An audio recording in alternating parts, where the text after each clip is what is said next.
नमस्कार बंधूंनो, मी बापू बिडगर आणि मराठी दरबार या आपल्या यूट्यूब चॅनलमध्ये आपले मनापासून स्वागत आहे। तर बघा, आता सध्या अधिवेशन चालू आहे, त्यामुळे या अधिवेशनाकडे प्रत्येकजण डोळे लावून बसला आहे। आज माननीय मंत्री महोदया आदित्यताई तटकरे या महिला व बालविकास मंत्री आहेत। ज्या वेळेस सन्माननीय सदस्यांनी त्यांना विधान परिषदेत प्रश्न विचारला तेव्हा त्यांनी संपूर्ण माहिती अतिशय सविस्तर सांगितली। आता बघा, नेमके त्यांनी काय सांगितलं हे आपण या व्हिडिओच्या माध्यमातून पाहणार आहोत। तर बघा, त्यांनी असं सांगितलं की या योजनेसाठी 2,63,00,000 अर्ज आपल्याला प्राप्त झाले। वेगवेगळ्या पद्धतींनी हे रजिस्ट्रेशन करण्यात आले ऑनलाईन पद्धतीने। आता यामध्ये बघा, त्यांनी असं सांगितलं की संजय गांधी निराधार योजनेचा डाटा आम्हाला प्राप्त झाला, म्हणजे 25 ऑगस्ट रोजी जवळपास आम्हाला हा डाटा प्राप्त झाला। तर त्याच्यामध्ये बघा, 25 ऑगस्ट रोजी जवळपास 1,97,000 अर्ज हे संजय गांधी निराधार योजनेचे लाभ घेत असलेले दिसून आले। आता ते अर्ज सुद्धा बाद करण्यात आले, कारण त्यांनी जे सध्या पूर्वीच निकष सांगितले होते की जे संजय गांधी निराधार योजनेचे लाभार्थी आहेत त्यांना यापासून वगळण्यात येईल। तर अशांनी पण अर्ज भरले होते, त्यातून सुद्धा जे भरलेले अर्ज आहेत ते सुद्धा बाद करण्यात आले। तसेच ऑक्टोबर-नोव्हेंबरमध्ये आचारसंहिता होती, या काळात ही प्रक्रिया बंद होती। आता बघा, महिला व बालविकास विभागाने जो डेटा मागवला तो काय त्यांना परस्पर काढता येत नाही।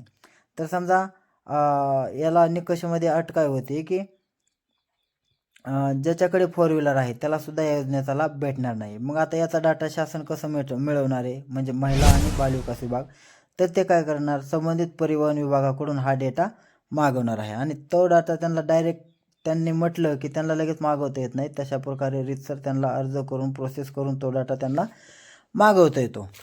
तसेच त्यांनी असंही सांगितले की जो निकषासंबंधी आहे, जो या योजनेसंबंधीचा पहिला GR निघाला त्या निकषामध्ये एकही बदल आत्तापर्यंत केलेला नाही आणि ही काही कारवाई केली आणि यांनी जी काही कारवाई केली ती प्रत्येक कारवाई ही त्या निकषाप्रमाणेच केली। म्हणजे सुरुवातीला जे निकष काढले होते तेच निकष आत्ताही लागू आहेत आणि त्या निकषामध्ये जे बसत नाहीत त्यांच्यावरच कारवाई केली जात आहे। तसेच स्थानिक पातळीवरून ज्या काही तक्रारी आल्या त्या तक्रारींची कार्यवाही सुद्धा योग्य प्रकारे निकषाला धरूनच केलेली आहे। तसेच बघा, आत्ताच आपण सांगितलं की परिवहन विभागाकडून म्हणजेच RTO विभागाकडून सुद्धा जसा जसा डेटा प्राप्त होत आहे तशी तशी कार्यवाही करणे चालू आहे। ज्यावेळी जुलै महिन्यामध्ये या योजनेचं रजिस्ट्रेशन सुरू झाले त्यावेळी सुमारे 50 लाख महिला अशा होत्या की ज्यांचं बँकेचं अकाउंट आधार सीडिंग नव्हतं। कुठल्याही योजनेचा लाभ घेत असताना आधार सीडिंग असणे खूप गरजेचे आहे। मग 50 लाख महिलांना आधार सीडिंग करून घेणे ही सुद्धा एक मोठी प्रक्रिया करायची होती। त्यामुळे जसे जसे आधार सीडिंग होत गेले तसे तसे त्या महिलांना त्यांच्या लाभाचं वितरण त्यांच्या बँकेमध्ये आधार सीडिंग जी बँक असेल त्याच्यामध्ये वितरण केलं गेलं। अजून त्यांनी असं सांगितलं की या योजनेसाठी वयाची मर्यादा 21 ते 65 वर्षे अशी आहे। आता बघा, जसं जसं महिलांचे 65 वर्षे वय पूर्ण होत आहे तसं तसं त्या महिला या योजनेमधून कमी होत आहे आणि त्यांना या लाभाचं वितरण बंद करण्यात येत आहे। त्यामुळे ती संख्यासुद्धा दर महिन्याला अपडेट होत आहे।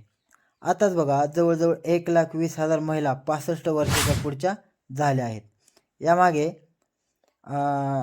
त्याहूनही त्या वगळणार आहोत। आता बघा, काही स्त्रिया लग्न होऊन इतर राज्यात जात असतात, त्यांनाही या योजनेचा लाभ भेटणार नाही। तसेच ज्यांनी त्यांनी आज सभागृहात असंही सांगितलं की 2100 कधी भेटणार, तर यासंबंधी सुद्धा मंत्री महोदयांनी भाष्य केलेलं आहे की बघा, त्यांनी सांगितले की आम्ही येत्या अधिवेशनातच 2100 करू असं आम्ही कुठेही सांगितलं नव्हतं। आम्ही 2100 करणार आहोत पण याच अधिवेशनात करणार असं आम्ही सांगितलं नव्हतं।